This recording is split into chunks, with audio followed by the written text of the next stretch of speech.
If you've never tried painting your own scrapbook paper, here are 7 reasons why it might become your new favorite part of your process.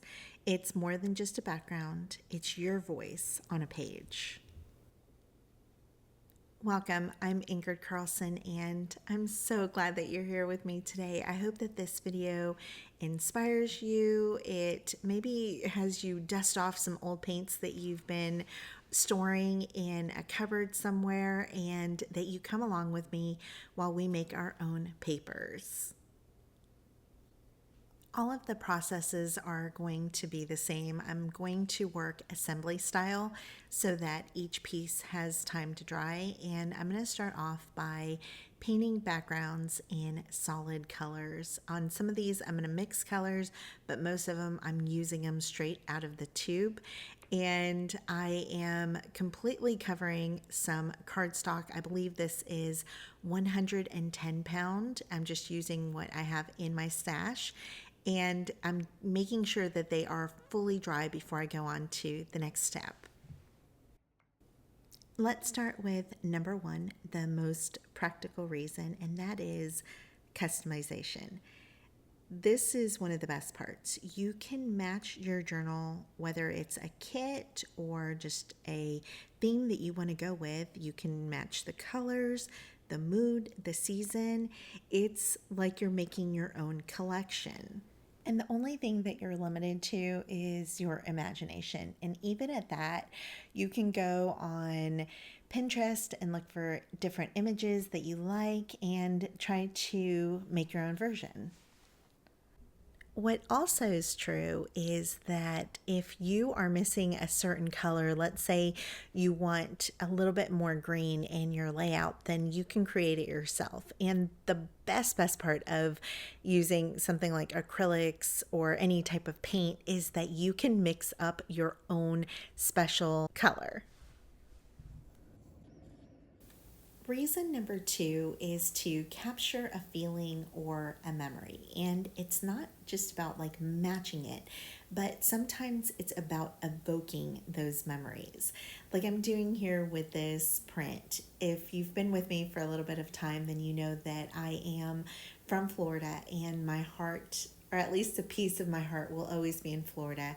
So these little oranges are an homage to my time there and the memories that I created living there.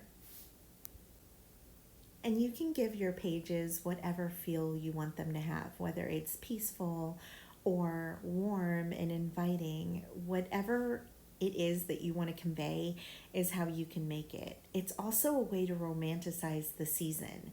And with these little oranges and these lemons, it's not just about memories, but it's also because it's starting to warm up. Well, I'm in Texas, so it's warm, but I'm also inviting the season of summer. Reason number 4 is to make your journal more personal to you. And when you do this, it's where you're truly making this journal completely yours. No one else even has to ever see this. Nobody else can recreate this moment. And that's what makes it so special. It's not about what you're doing, it's that it's a part of you.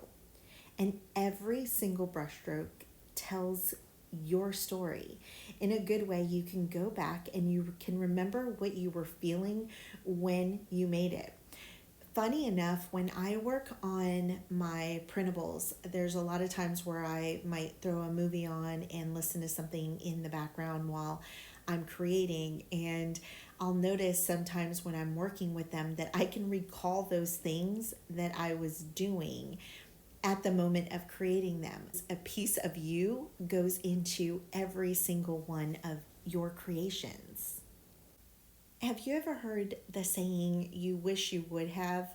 So for example, with something like diet, that if you would have started 6 months ago, the progress you could have made, or if you would have started learning piano, the progress you could have already made in 6 months. And I think it's the same thing with art.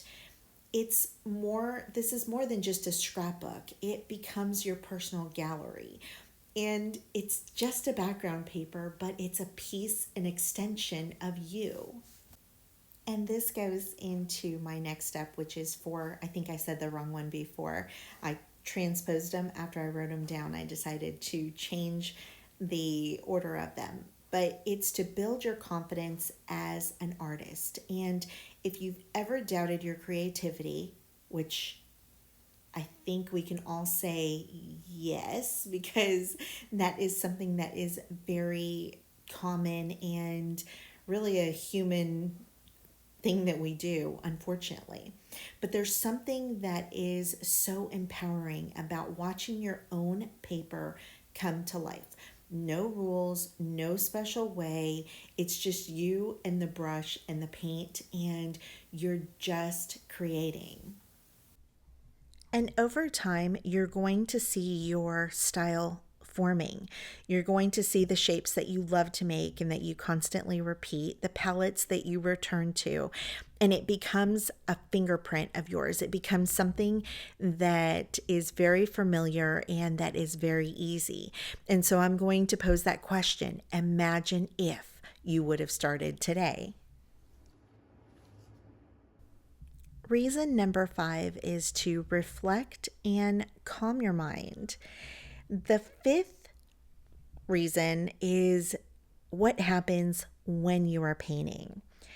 When you're painting patterns such as this one, it's quiet work. It starts to slow you down and helps you get into a rhythm. And some days is you might need that. Some days it's not about escaping, but it's about recentering. And we have so much outside stimuli around us all the time, whether it's scrolling social media, it's watching TV, it's listening to podcasts, that sometimes what we really need is to slow our minds down. And that repeating of a shape over and over gives our thoughts space to breathe.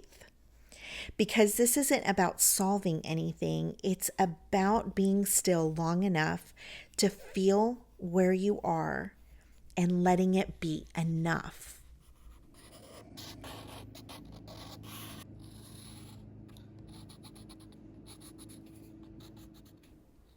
Reason number 6, which I briefly kind of touched on earlier, is to celebrate the season you're in. And this can be an actual season or a season of life that you're in. So before I was saying that the oranges welcome the summer for me. And so that's a literal season that I'm welcoming in, but you could also welcome in your season of life. If you are, and I don't know if you're anything like me, there's times where pink is absolutely my favorite color, and other times where I just want to be surrounded in blues.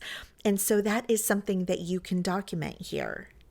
And as for the actual season, if you don't feel like it's summer, maybe you have a busy work schedule where you haven't been able to go out and enjoy the rays of sun, you can invite summer in through your art. You can choose to create the brightness and the warmth and the movement all on your page.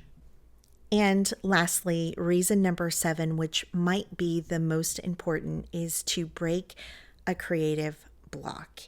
There are times where I'm not sure what my next project is going to be, and I can tell you that either painting or fussy cutting is a really great way to kind of get that creative block unblocked and start your brain moving and imagining. Another good thing is to clean up your space.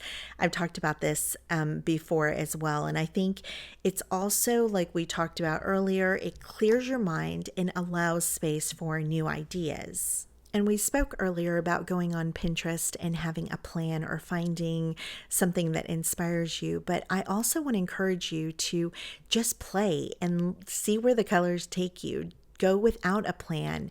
I think those are where the really happy accidents happen. And friends, I hope that this video has inspired you to go create something today, to go get your hands messy and start just painting away. I want to thank you so much for being here, for all of your support and your love. And I want to remind you today, in case no one else has, you are beautiful. You are important and you matter. And most of all, you are loved unconditionally. Until next time, love you. Bye.